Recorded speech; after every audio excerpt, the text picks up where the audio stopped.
So Mama June, I'm trying to remember the last time I spoke to you. I feel like a lot has happened. How are you doing? What's going on in your world? Um, okay, besides filming the show, we're 14 months clean. We celebrate 14 months on the 27th this month. The show comes out. We've been filming. COVID virus has put us kind of behind, so we didn't start till like November. I've got my new merch dropping this week, and the to do the premiere and just helping other people in recovery, helping families that are struggling, helping people who have struggled in this pandemic.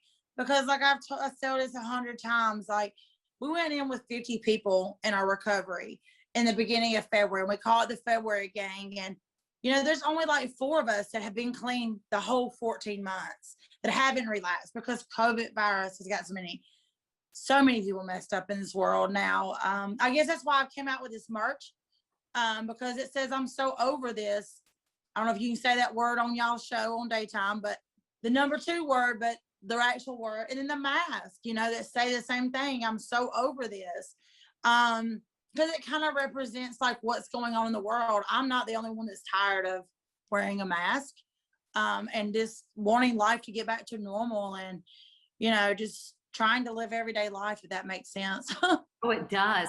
And I was thinking, I guess the last time you were on our show, well, before, but 2016 is when you underwent the massive weight loss and the plastic surgery. How much did you spend on that, Mama June, and how much did you lose? It was about $70,000 altogether, through just losing weight and the surgeries, probably about 300 pounds. But as I like to say, since we've got clean and, we've done all this, I've probably put on about 70 pounds, but you know what I tell people is COVID weight. I can all blame it on COVID. You sit here and eat, you sit here and, you're in your house all day. But, trying to get the weight back off has been kind of a struggle, because you can't go to the gyms. You can't, I live in South Florida, so they've just now, everything's opened back up, but it's still, only 10 people in a gym at a time. Well, I think the weight doesn't matter. I'm so glad about your sobriety. What happened in that interim, Mama June, that sort of led you to this life with drugs? Was there one moment? Was there a significant thing that happened? A lot of people don't know, but for many years, I went from doing nothing. I was around drugs all of my life. My brother-in-law had got busted several times for selling dope. My sisters have had pill addictions after surgery. So addiction does run in my family. And, when I was 20 years old, I went from nothing and started using meth, as I was known back in the day, Crane.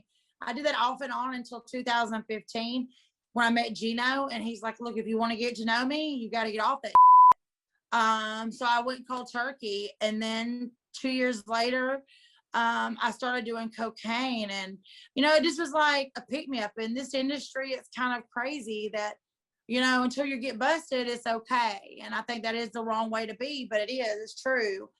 And it would just be like just going out to like an event or something like that. Then it turned into kind of, okay, I could do this and I could make more money. I could be more productive in the production team. I could, like I was thinking about like when I was doing, meth, years ago. And, it just got to be crazy. Like it got to be, an emotional thing. I didn't have to feel things. I didn't have to worry about if people were asking, demanding 1,000 things from me, because I could do it. But then it became mentally and emotionally messed up because me and Geno were having problems.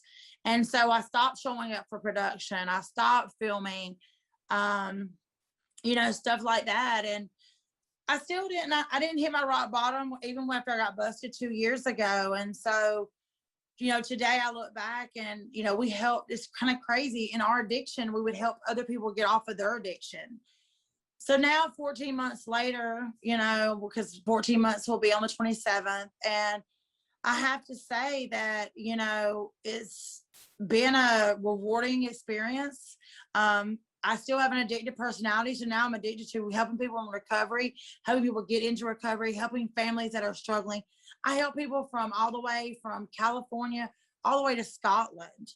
And I open up my Instagram. I don't have all the answers, but I know I have to wake up every day and tell myself, I'm going to stay clean for these next 24 hours, no matter if COVID virus is happening, no matter if somebody does, because, you know, I went into rehab with $1.75 to my name. And, you know, I came out with nothing, but I built that up even during COVID virus. I've had to learn those old hustles because production wasn't happening. And for me, I have to wake every day and say, hey, these 24 hours, I've got to stay clean. It's so much easier for me to say, hey, I don't want to feel this. I can be a robot again. And I don't want to go back to that. I don't want to have my banking accounts overdrawn. I don't want to have to spend, you know, $500,000 the last 6 months of our addiction. You know, it's just, you know, you miss out on so much. My kids stopped talking to me. Geno has 4 kids himself. They stopped talking to him.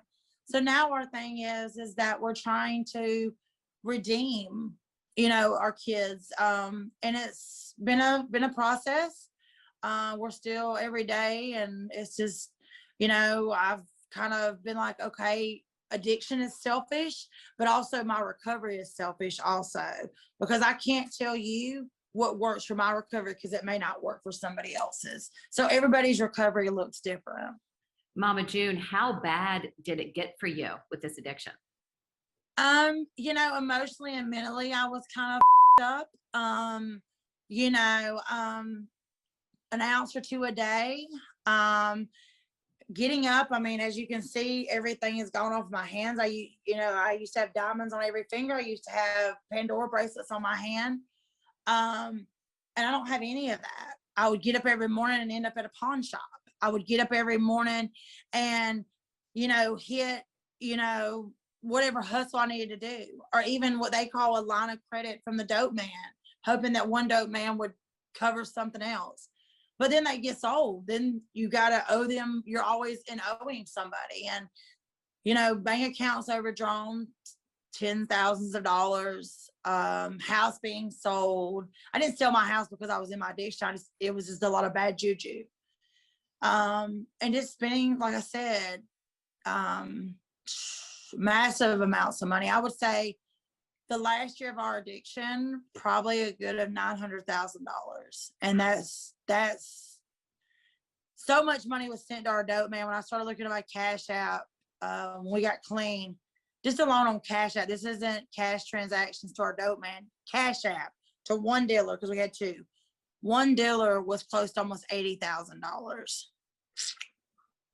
Yeah, and that's just on Cash App. So when you went to rehab, you literally had $1.75 to your name. Yes, and I knew a couple of days later that I was waiting on a payment of $15,000, and I knew that if that payment came, I was going to tell rehab to, you know, screw off for a couple of days, get that last high, that last hurrah, as everybody likes to say, and it never did come. It never did. It came like 5 days after I was in rehab. So I think that was kind of like our wake up call, that it was the reason why we didn't get that 15,000.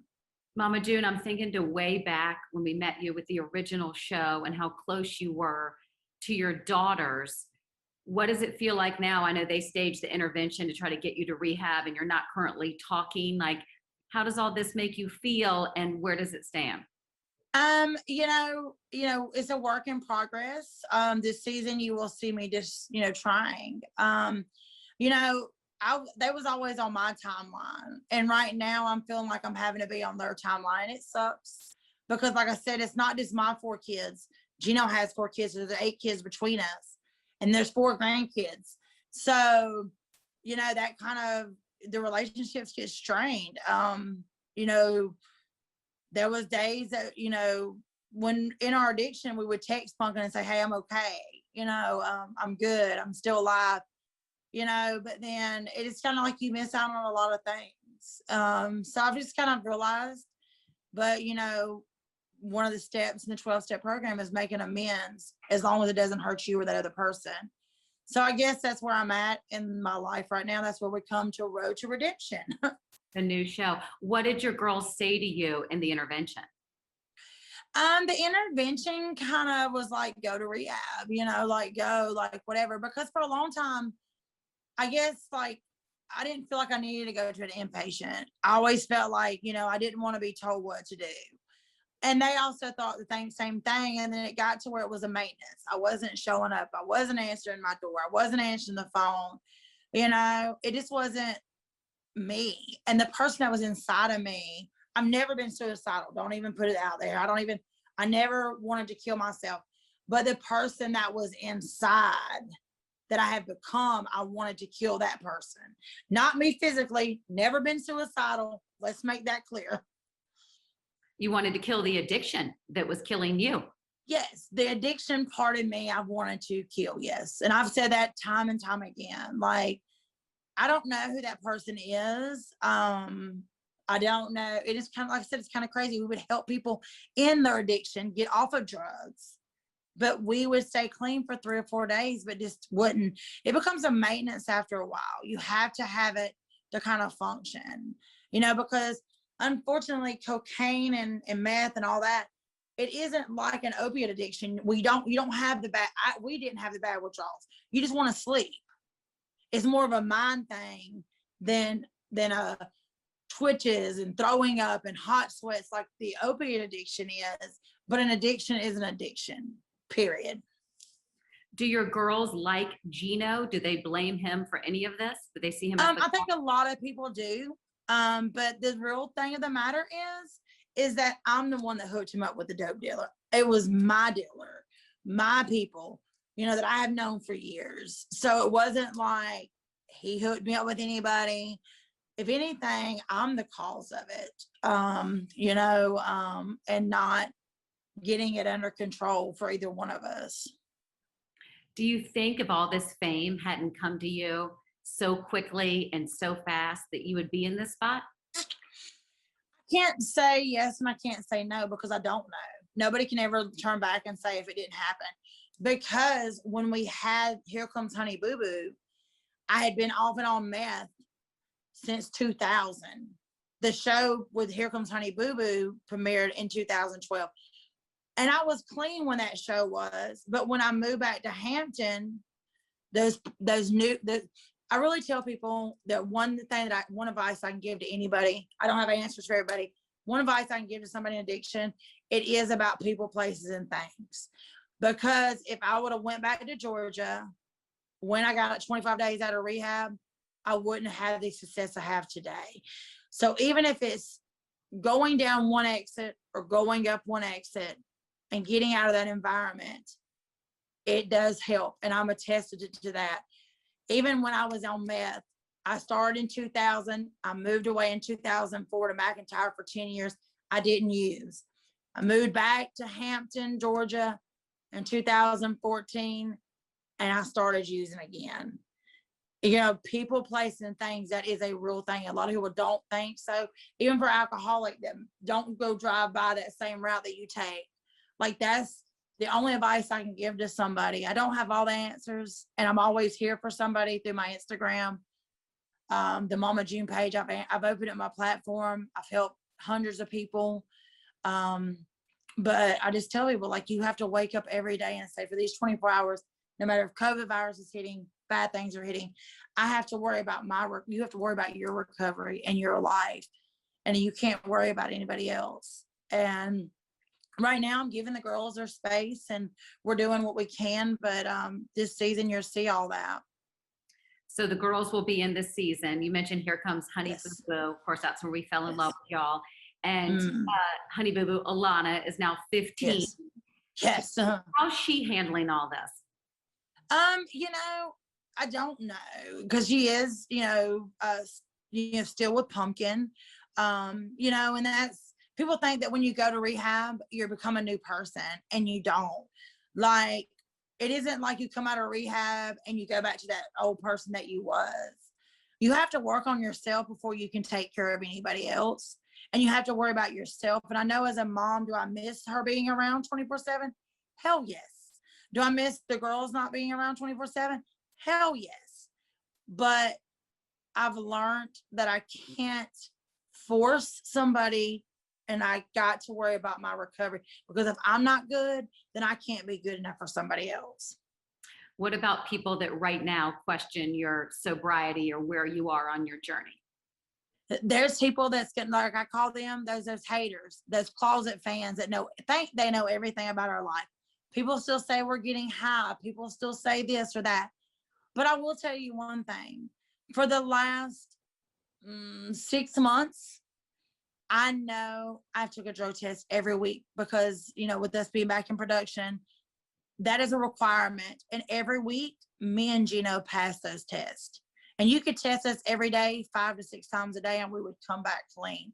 Because I know I don't want to have my bank accounts overdrawn. I've had to go back to that hustling. I've had to go back to, what I was doing before TV was even here. And I don't have a lot of money, but I'm able to say, hey, I live in a condo on Hutchinson Island in Florida.